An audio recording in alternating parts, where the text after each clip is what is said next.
what do you think about what our fans were having to go through up there? No, I mean, everyone knows New York's kind of like that hostile environment. Yeah, I just saw the video of that kind of went viral with other fans getting, popcorn poured on them and beer poured on them and stuff. And I just said, you know what, I'm gonna reach out to that group of people and make sure they know that us as players, we care about our fans and we appreciate them traveling. I mean, not only is it expensive to get to the away series and buy the tickets, but also just like I said, the kind of hostile environment they're in, but supporting us is huge for us.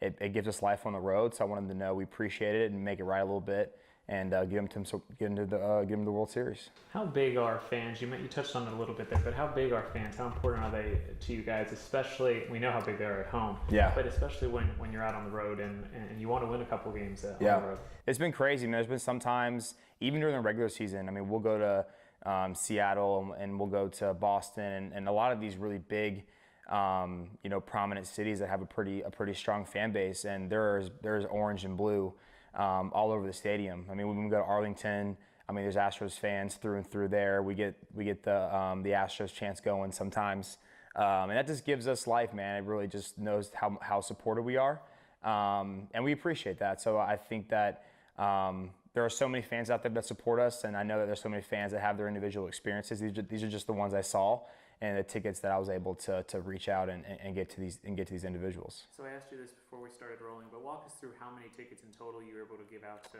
fans to go to the World Series. Yeah, we gave out two apiece to two different people through our foundations for Game 1 and 2. We had a big raffle going on, and then we randomly select people who either donate to the raffle or even just spread the word with the raffle via tagging people. So it's free to enter. So we have those winners, and then I gave the 3 tickets away for Game 1, and I gave some more tickets away to the other fan that went viral that was cheering for us like crazy in one of the New York games. Gave him 2 tickets for today, and I have some other ones that I've given away to people that I know in Houston that I just think are great people and do a lot of great work that aren't, they're not internet, they haven't gone viral on the internet, but so we're probably up like in the mid 20s to 30 tickets total that I've given away to people that I felt like really deserve it. Any more coming that you think you might give out through the foundation or anything like that? I don't know. Tickets closed down. Closed down. There was just a girl on Twitter who said she bought the wrong size Astros hat. It cost her $50, and she was a struggling college student. So I just dropped her $50 in her Venmo. I told her to give the hat to somebody else and go get a new one. So this is like holiday season for me, right? So this is like the best time of the year if you're a baseball player, especially if you're on a team that is in the World Series. I mean, I know I'm not directly playing, but I'm still part of the team, and want people to know that our team, we love them and we support them. What do these tickets mean to the fans that you're giving them to? Like, Yeah. What sort of reactions are you getting from folks just to be able to go to a World Series game? Not everybody gets to say that. Yeah, no, I mean our first World Series as an organization came in 2005, and then our next one came in 2017. And then obviously we're back. I mean, we have such an amazing team. We've been built to kind of last and to continue to compete. But there have been Astros fans all the way from the Colt days that never saw a World Series game. I mean, there was people during the parade that had pictures of their loved ones that they wanted to bring them to the parade that we won. So it's cool because we're living that right now, and people, it's like the peak of Astromania. And these people really care about the team, and so being able to give them an opportunity, a lot of them are commenting saying, without the raffle or without your generosity, I would never be able to go to a World Series game. I'm gonna call my dad, or I'm gonna call my brother. He's gonna fly and meet me. We haven't been to a game together in 5 years, etc. Those are the kind of things that mean a lot to me individually. Can you talk a little bit about, obviously 2017, you were an integral part of that World Series run. How it's been different this time around. Is it tough watching Sure. guys? Yeah, I mean, it's just tough in the sense I want to play. I want to be out there with them.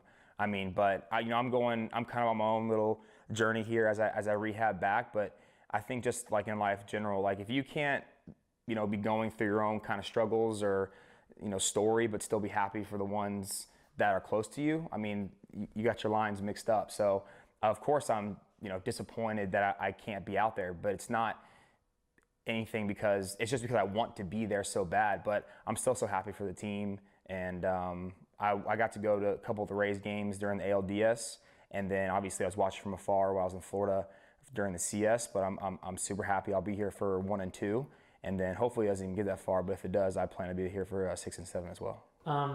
What's it like? How would you compare the two runs, the two teams? Obviously, you're not able to play in this one, but right. Maybe give me a little bit of analysis, just watching this team compared to the ones you run in 2017. Yeah, so I mean, 17, we were coming off a season of 16 where we didn't even make the playoffs. We popped the wild card game in 15. We were 1 game away from moving on in 2015. Then we came back in 2016. We didn't make it. So 2017, for me at least, was just super magical. I mean, kind of the way everything played out. There was World Series expectations on us in spring training when you're talking about a team who really no one on the roster has that type of experience. And then obviously Harvey came through Houston. It was very devastating. And then we got to kind of give the city and the fans a little bit of a break from that heartache through our playoff runs. And the parade after that and seeing the people watching the games in their homes that were just still like wood because Harvey had kind of tore it all down. I mean, so for me, that holds a special place in my heart. Obviously, I was playing. But then this year's team, we were expected to go to the World Series. We were expected to win the West. We're expected to go, win the ALCS against prominent teams like the Yankees. So they've had to accomplish a lot in the face of a ton of expectations, and that's pretty impressive because when those expectations start to mount, sometimes things can go south. But the guys have really kept the ship going in the right direction and have been doing unbelievable. Do you feel I know you felt it in 2017, but do you still feel that energy in the city anytime? Of course. Yeah, I just even last night flying back from West Palm, everyone on the plane was all wearing Astros gear. You land in the airport, it's Astros gear everywhere. I go eat breakfast this morning, it's everyone go good luck, and it's they're all wearing their Astros stuff, and I'm going to games. I'm going to the games. I just bought my tickets for the games in Washington. We're going to go on the road and be able to see the games on the road. So you can definitely feel that that passion, that intensity. But Houston sports right now is just a great time, man. The Rockets are unbelievable. The Texans are doing their things. I mean, the leaders they have over there with Deshaun and JJ and all those guys, man. It's just a cool time to live in Houston. I gotta ask you, were you watching Game 6 against the Yankees? Of course I was watching Game 6, yeah. And walk me through your emotions that game. I'll tell you what my emotions were. You're watching the top of the 9th, yeah, and you're like, you think we have it in the bag. They hit that 2-run home run, they tie it up, and it was a gut punch. For sure. And then the total opposite feeling just 15 minutes later. Yeah. Walk me through what you were thinking that game and when Altuve hit that home run. Well, I mean, if I'm being honest, going into Game 6, I thought we were really in the driver's seat because obviously we're up, we're at home, and if we do lose, we got GC going on in Game 7. So I was feeling great for the guys just in general because I felt like we could play pretty loose. I felt like we knew that we had a great safety net and that we were at home and we win here so often. And then Yuli hit that homer in the first, and it was just like, man, I said, maybe we'll score like 10 runs tonight. We don't have to worry about it. But the game settles in and things get going. And I mean, the way that the bullpen pieced it together and talk about the guys at the end there, like Joe Smith, unsung. I think Joe Smith and Will Harris, like some of the unsung heroes of the ALCS, huge innings they pitched. But like you said, Osuna comes in, LeMahieu's up, and LeMahieu just gives like the at-bat of a lifetime. And as the at-bat was going, I'm just sitting there like, no, I don't like this, As it just keeps going, you can feel it because LeMahieu's so good. And then he hit the homer, and but good for Osuna being able to stay calm and then get the next couple guys out. And then with our top of the lineup coming up, with having walked off Chapman before, and having pretty decent at-bats against him throughout the series, I thought we had a chance to end it. But Altuve is just the legends of all legends, man. I mean, for that guy to come from where he's come from, and everything he had to face along the way, and talk about just like a genuine human, being able to send us to a World Series like that, it was super cool. Did you go crazy when we hit that home run? Yeah, man, I was going nuts. I mean, I told Carlos Game 2, so Carlos hit the walk-off in Game 2.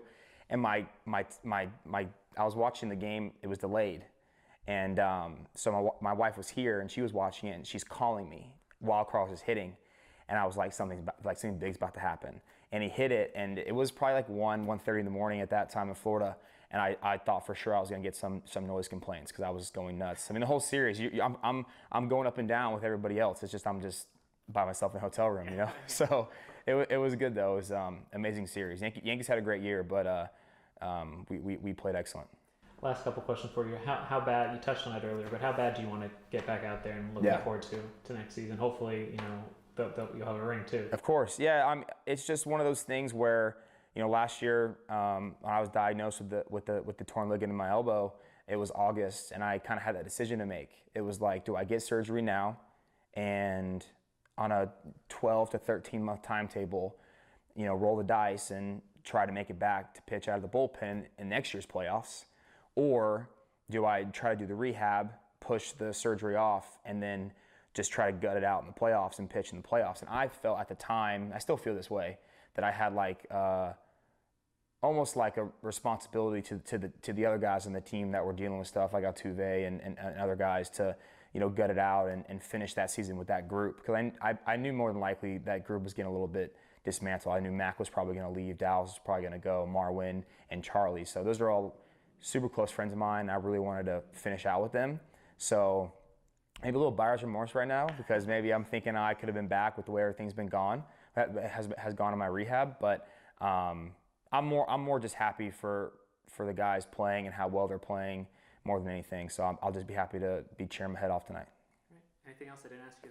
No, we're good. Thank you. Sweet, brother. Yeah, man.